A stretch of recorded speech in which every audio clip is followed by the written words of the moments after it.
I'm here to empower and inspire everybody. That's why I'm here, to share a different perspective. And my hope is that through that, other people will be able to see more empowering things, more positive things within their life. And Chris, the reason why I push back is because I need to hear the positive things. I need to say, hey, I'm suffering. What are you doing? And that helps to hear you kind of explain how to get out of it. So I'm on the same page as you. I'm just kind of anyway. I love it. Yeah, it was wonderful.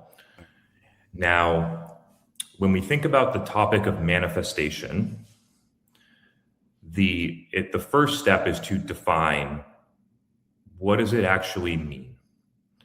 Now, the thing that people don't realize is that you don't need to try to manifest something. Everything that's in your life right now, you are manifesting all the time, right?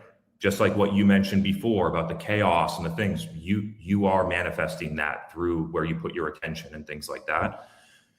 So it's not a process. It's actually just a phenomena that happens in our life. We create our results through our internal subconscious state. That is how it works. Now, the only difference is whether you're doing it intentionally or not, right? So in some ways, the results that you are creating are unintentional, right? You don't want that to be the case, right? But that's the way that it's happening. Yes. So what we're doing is simply adding intentionality, structure, and process in order to shift inside of us at the subconscious level in order to feel differently perpetually. We're not manufacturing emotions. We're not pretending to be positive. We are actually seeing the world through different filters. And when we see the world through different filters, we feel differently. And when we feel differently, there's no friction to us showing up differently. People feel that there's no friction there. They can feel our presence, the actions that we take. We're not second guessing ourselves. We move with purpose. We take actions with clarity. We follow through. And through that chain, that is how we get new results in our life, AKA manifestation, right? So we're not talking about sitting in our room and meditating and saying that we're going to be wealthy and then hoping that $1 million shows up. Right. What we're actually doing is shifting our state, and the emotions are actually what hold us back. Cognitive-emotive is what is holding us back from taking the actions that we want to take in order to get new results. And the way that we shift them is through our subconscious beliefs, right? So I'm happy to go into it a little bit deeper, but for the people that want to know, everyone's seen the iceberg graphic, right? There's a little tip of the iceberg at the top. It's 5%, and then there's this massive amount under the water. That is how our brain works. There's 5% of the thinking that is above the water, our conscious thinking that we are aware of.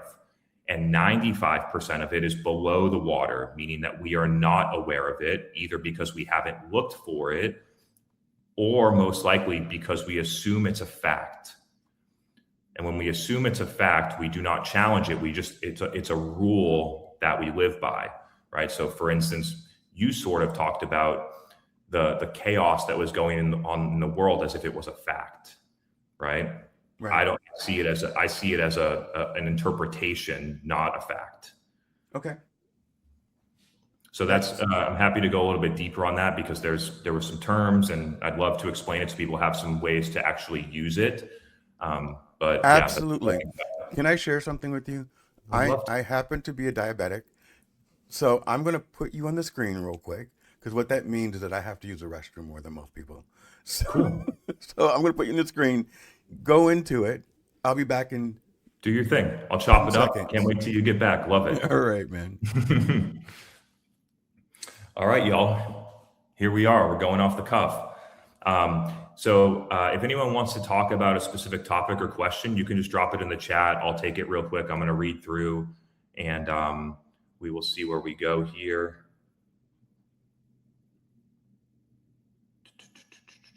Yep, reticular activation, perceptual filtering is totally real. And so we were going into the topic between conscious and subconscious. This has honestly been one of the biggest breakthroughs that I've had in my life, most likely. And because we are trained to think that if we just learn more, if we're smarter, if we have another productivity system to make us more effective, that those are the things that are going to get us to where we want to go. And so everybody has been, a lot of the world rewarded that, 20 years ago, 30 years ago. There was no internet back then. We did need to work hard. We did need to know more. We did need to have a great resume that we sent to someone. Those things really did matter.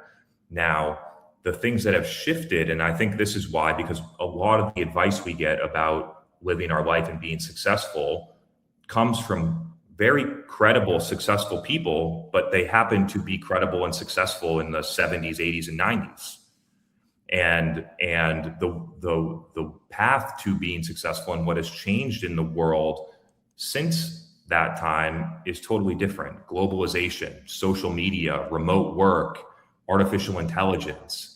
You can build a business on the internet now. You could barely do that in 1995 unless you were in the dot-com bubble. And so a lot of the well-meaning best practices and advice that we receive, as this is how I should be, the path that I should do to be successful, I would just challenge that a lot of the things in the world have changed now.